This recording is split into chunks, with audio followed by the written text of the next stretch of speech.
Technology in the 1920s by Kendall Rivera and Ashley Lindner. Today, technology is surrounding all of us, from our iPhones, computers, and televisions to our refrigerators, microwaves, and washing machines.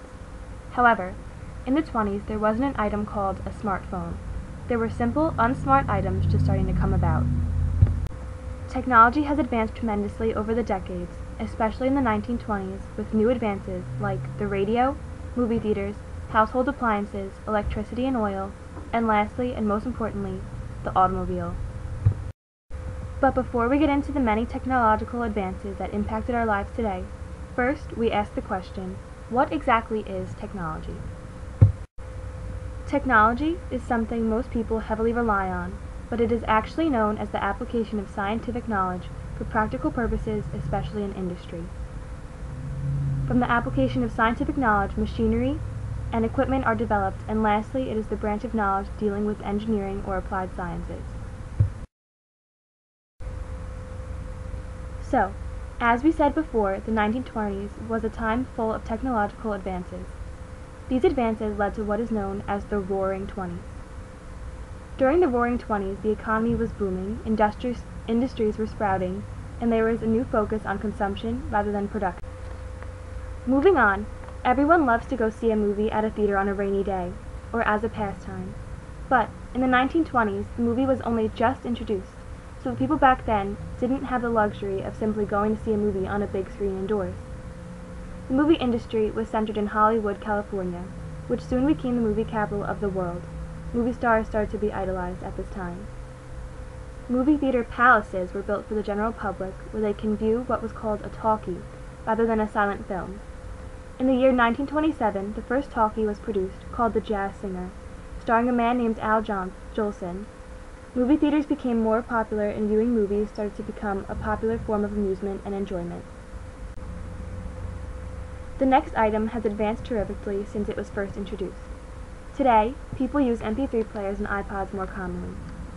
The useful radio was made in the early 1920s by an Italian man named Guglielmo Marconi. The radio was able to knit the nation together, where various regions could hear the same voice. Thousands of people would tune in and listen to the news. Through the use of the radio, long-distance broadcasting was made possible, and more advertisements and commercials started to be heard promoting different products. Sports were also further stimulated, and politicians were able to adjust speaking techniques through having speeches read on the radio. And who could forget that music of artists or symphonies could now be played and listened to in the family household. Oil, a fossil fuel once referred to as black gold, became an even larger necessity in the 1920s because it was so commonly used. Oil was used to power factories as well as to provide gasoline for an increasingly large number of automobiles.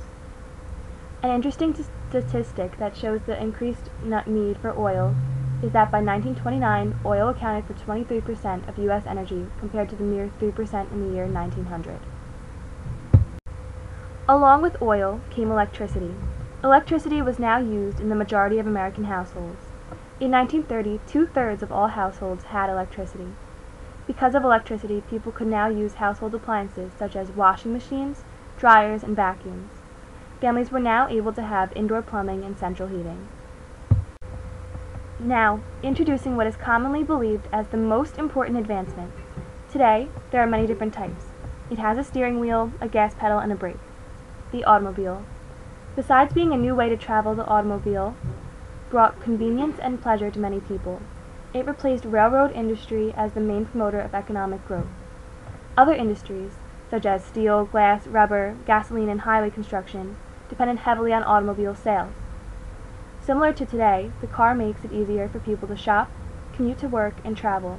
However, a common problem that is still seen as an annoyance today is the traffic jams in the cities, or even deaths or injuries that can occur in car accidents. Most people would probably say that the pros outweigh the cons in the automobile, because if we didn't have the car, we would have to walk or take a horse and buggy everywhere.